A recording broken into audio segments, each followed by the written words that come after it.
ريب فيه.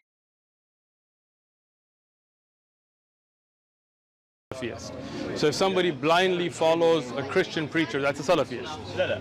Obviously we're talking about this. Okay, so in Muslim, if somebody follows a Sufi tariqa blindly or a Shia, they're Salafi. You know what I'm talking about. I do not. That's why I want to make sure we understand. So what is a Salafist? Orthodoxy.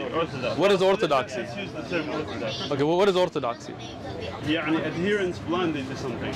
That's what orthodoxy means? Yes. I don't think you know the definition of orthodoxy, brother. What do you? Orthodox, you know what the orthodox means? What does orthodox You mean? tell me.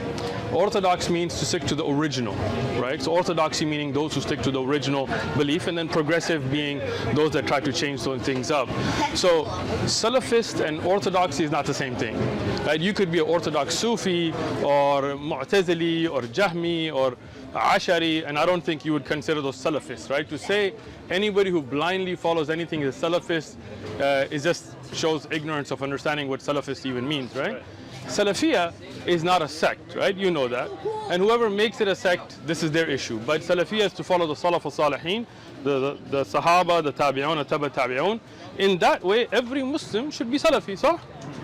If you want to now make it a sect that if you don't follow my sheikh, then you're not Salafi and those kind of things, that's a problem. I agree with you there, right? But Yasir Qadi, and I know him personally, so I'm not talking about him because I'd rather talk to him privately. But if you're saying that he was Salafist 10 years ago or 15 years ago and he's something else now, then I would say if that's your definition, he was better back then than he is today. He didn't have shak in the preservation of Quran back then. He didn't say worshipping a qabr is not shirk back then. So if that's what you mean, then alhamdulillah, I wish he had stayed back then. But khalas, يعني for us here we follow the Quran with Sunnah. You wish he stayed better back then. Because he didn't have shak in the Quran's preservation. Why do you assume that by changing that he somehow is suspecting the Quran of changing? Because of what he said. You haven't watched his videos on it? I have. Okay, so when he said, so when he was asked, could you write out the Quran today if we didn't have the Musahif and things as in the Warsh or an Asim, and he said you could not, right? So don't you think that's problematic? But there's context for his videos. Yeah, I watched the whole video. I talked to him personally, right? So do you believe the Quran is preserved word by word, letter by letter, sound by sound? No. Khalas, then you and him need to have a talk because he doesn't. Watch his videos if you haven't watched them. His library chat, even when he made the clarification, right? No. So when he said that he had ishkal that came up at Yale that he hasn't been able to, you know about that or you don't? Correct. What was He it? came to Raleigh and he spoke. Now let me ask you a question. What were the ishkal that he mentioned? Forget Yasir Qadi for just a second. Oh, you brought him up, that's what I was saying. You brought him up. No, Yasir Qadi you brought up, we have it. You brought him up now. I brought him here. You weren't even in the conversation, so don't take the fall for him.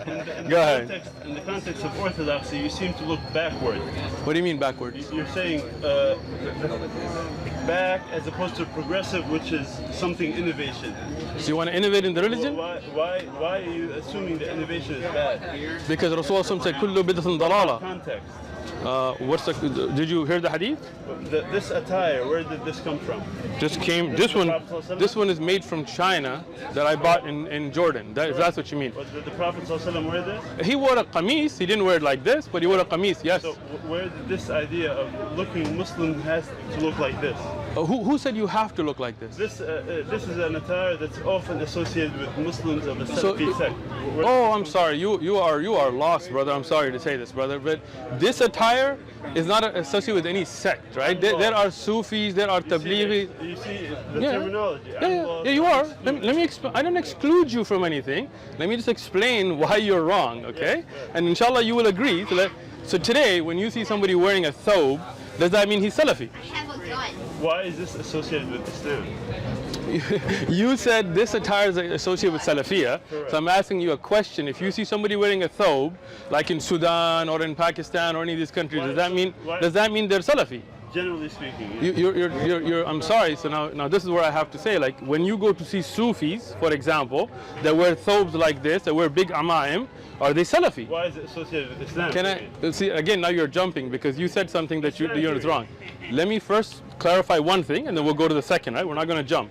First thing is, this attire is not associated with Salafiyyah. There are Salafis that wear jeans and t-shirts. There are Salafis who wear thiyab. A Salafiyyah is a manhaj, not an attire. Okay? There are Tabligis, there are Ikhwanis, there are Sufis, there are Naqshbandis, all kinds of different sects that wear the thawb. Okay?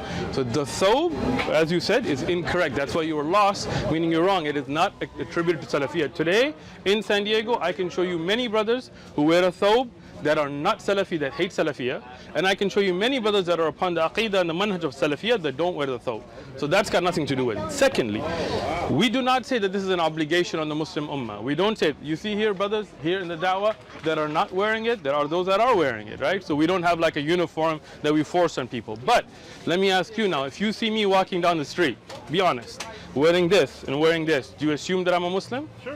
So then you, from that psychological aspect, have attributed this to be libas al-Muslim. So if you want to know about Islam and you see this gentleman walking down the street, for example, I'm not assuming anything about you. I'm no gentleman. You're a gentleman to me. We have husn al-dhan, we assume good about people, right? So you see this gentleman walking down the street and you see me and you want to know about Islam, who will you approach to talk to?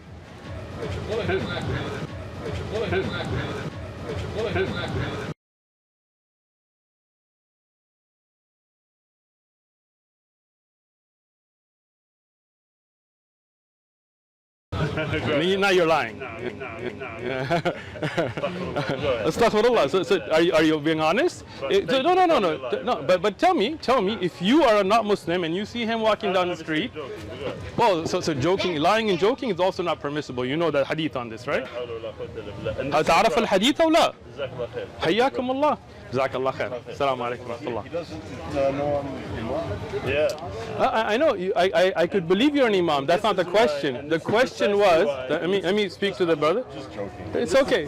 If somebody didn't know you were an imam and didn't know me and they just saw us, who would they approach if they had a question about Islam? That was the question that he said he would approach you dressed like that, which you know, which you know. Well, akhi, what does? What does? This kind of interaction. How? When I was telling the brother, you interjected. I was talking. No, we were having a conversation here. Yeah, it's He okay. and I were talking. خلاص. You want to talk about adab and ihtiram and so on. أخي. You interjected and I was talking to him. Let me ask you something. Tell me honestly, the same question I'm going to ask you. Just be honest this time, okay? If you saw him, No, afwan. When you say just be honest, are you assuming that I'm lying? you just said you were. That I'm lying. Yes. To be honest with you. Yeah. Wa alaikum salam wa rahmatullah. Probably see you next week, inshallah. Inshallah, anytime. Touch, Ron. Have a good one. So interested in the term Salafi. Can you explain Sayyib. for me, please? Salafi comes from the word salaf. Salaf means the predecessor, what was before, right? Khalaf, what comes later, right? As-Salaf al-Salihin is a name given to the best generation, the early generations, like Abu Hanifa, Imam Malik, Imam Shafi, Imam Ahmad, these earlier great scholars, right? And before them, and first and foremost, the Sahaba. So Salafi is to follow those early generations in their understanding. So there is the Salaf, and then there's the later generations, right? So we know that Rasulullah sallallahu alaihi wasallam said the best of Qurun, the best of generation is Qarni, is my generation. And those that came after them and those that came after them. And then after that there will be fitan. So those are the best generations. Whoever wants to follow those early generations, somebody who's a follower of the Sahaba, somebody who's a follower of the Imma, those are Salafis, right? Now, some people make that into a hizb. Like they say, okay, if you don't follow me and my sheikh, then you're not Salafi. And you have to follow this organization or this hizb. Like that's wrong. Salafiyyah is not a sect or a hizb. Salafiyyah is the sect that Rasulullah sallallahu alaihi wasallam was upon and the Sahaba were upon. This is what they should be upon, right? So every Muslim in the sense of following the Prophet ﷺ and the Sahaba and Tabi'un should be Salafi. But we don't have to be card-carrying members of any group. That's a misunderstanding. حياكم الله. إن كان تابع أحمد متوهبا فأنا المقر بأنني وهابي أفي الشريك عن الإله فليس لي رب سوى المتفرد الوهابي.